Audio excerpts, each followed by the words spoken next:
Geek Tonights, what's poppin'? It's Adonis. Today we're talking about the top 5 problems with the iPad Pro for professionals. Let's get into it. Now, if you guys are fans of geek culture content, make sure you hit that subscribe button and you have notifications turned on so you don't miss any future content. Now, over the past couple of days, a lot of you have been asking me, Adonis, can you use this as your only device or your only portable device as a creative professional? Because I still stand by that for 97% of people, this device can be your only device. If you're not a creative professional and need certain applications or peripherals or things like that, this is all you really need, because 9 times out of 10, you do all your computing right now on your phone. But as a creative professional though, can this be that?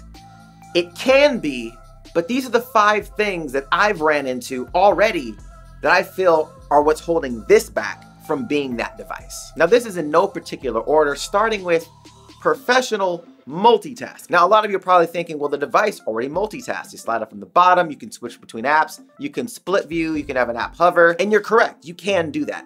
But as a professional, let's say I'm editing a video. Now, if I do this on a computer, when I hit render, I can then go into Mail, I can go into Safari, I can do other things while this application like Final Cut or iMovie is rendering out my project. Once you hit render in iMovie and you exit iMovie, that rendering stops. And it's so weird because it has the ability performance-wise to handle it, yet it doesn't allow you to do it because it's not set up for a professional multitasking environment. So if I want to get other things done while this project is rendering in the background, I can't do that on here. Now, you can hover an app over while the rendering is taking place. If I want to go into Safari, I can, but it's this little sliver of an application and I can't split the screen. I can't do anything with it. And I think that's the thing for me that's really irritating, is the fact that that app at the moment I can't use anyways because it's just rendering and you see the progress bar going. So you don't need the UI to be there, but you won't even let me completely get rid of it while it's doing it. Like, things like that make no sense to me. Now, the next one is no USB-C monitor extension. Now, what does that mean? That means I can extend my desktop of my iPad to the actual monitor. Right now, it's a mirroring effect, very similar to AirPlay, where I connect it and it shows exactly what is on my iPad. I would actually like it to extend a desktop. So what that would mean is I could, let's say, have a video application open, but at the same time run Affinity Photo or another application at the same time. That would be amazing, that I could actually split what I'm doing. Obviously, the problem with that is because it's a one-touch interface and I don't have a mouse, I can't switch between what's on the display and what's on my actual device. So that'd be something they need to figure out within software on the iPad, which I believe they can do. Now, the next up is video input, and this is a very niche thing, but for what I do as a creative professional and a lot of creators do out there is live streams. Whether that be gaming, whether it just be talking head stuff, kind of video podcasts, I'm unable to connect a DSLR or webcam to this to get better visuals. I have to rely on the in-body camera on the device. And I feel like it's a missed opportunity. If I want to use this as a control surface for the stream, it would be so much better than having to rely on the camera with this as well and having it propped up. It just makes way more sense to have an external camera connected. And this is a great touch surface for a control surface. It's amazing for it. So if you want to use OBS or XSplit or Mixer or Twitch or YouTube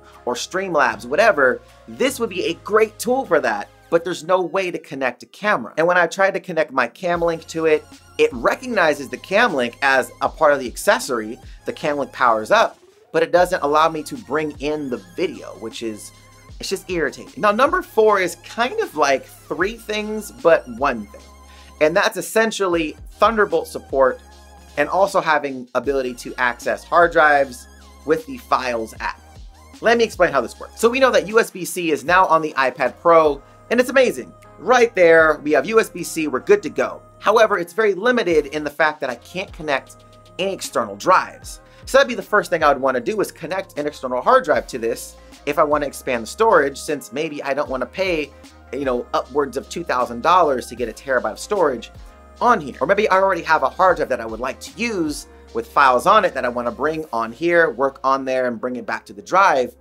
I can't do that. And tying that in with the Files app that Apple has on the iPad, you already have the app to manage a file system. You have the Files app there. It has cloud support, so Dropbox, Google Drive, any of your cloud-based accounts are already in there. You have apps that have their files stored in there. It would be so easy for you to plug a drive in there and it shows as another drive in your Files app to be able to move things to, save things, retrieve things. It would be perfect. You already have the app for it. And yes, I know there are cloud solutions. However, if I'm doing a video or I'm editing tons of photos, it just makes more sense sometimes to have an external drive because you don't have internet all the time. You can't access these things all the time, especially if you're on location shooting something or whatever, you want to review things and you just don't have enough storage on your device. Sometimes these files get really, really big.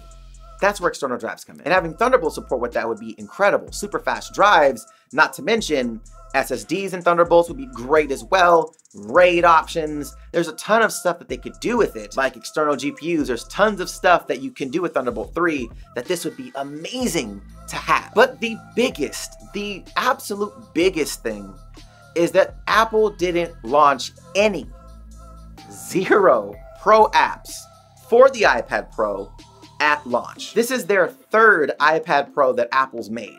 Their 3rd, and yet still we have 0 Pro Apple applications for their Pro tablet. This makes absolutely no sense. So for instance, I use Final Cut and Logic on my Macs, and I would want to use those on here, but I can't because Apple hasn't created the apps for the iPad when they would actually perform so well on an iPad. We've already done tests that show that this product right here, this exact iPad that I have in my hands, actually outperforms processor-wise my laptop from last year, the maxed 15-inch MacBook Pro with Touch Bar. Processor-wise, has more processing power. Those things to me boggle my mind. You want people to use this as a professional tool, yet you yourselves haven't created professional tools for people to take advantage of. That just means that other companies aren't going to spend the money for R&D to do it if you haven't even done it. Bring them to this device. Bring Final Cut, bring Logic, bring those over so other companies can be like, oh wow, Pro applications can live on this device. We should port them over. That would make so much sense, but you guys aren't doing it. Please bring Pro apps to the iPad Pro. Now again, for a majority of people, this device is perfect for you. But for the creative professionals, these are things that I've noticed just in the few days of using it that I wish it could just have. Things that it needs for me to want to go out and take it with me over my laptop, because I would prefer to carry that around than my 15-inch. But let me know your guys' experience with it. If you have one, if you're a creative professional, what are things that you love about it? And maybe what are the things that you think it should have as well? Let me know in the comment section down below. And also make sure you guys are subscribed to the channel, have the notification bell turned on so you don't miss any future content. If you like the video, smash that like button, show your boy some love. And if you want to check out my latest videos, the links will be right here to the side. All right guys, till next time.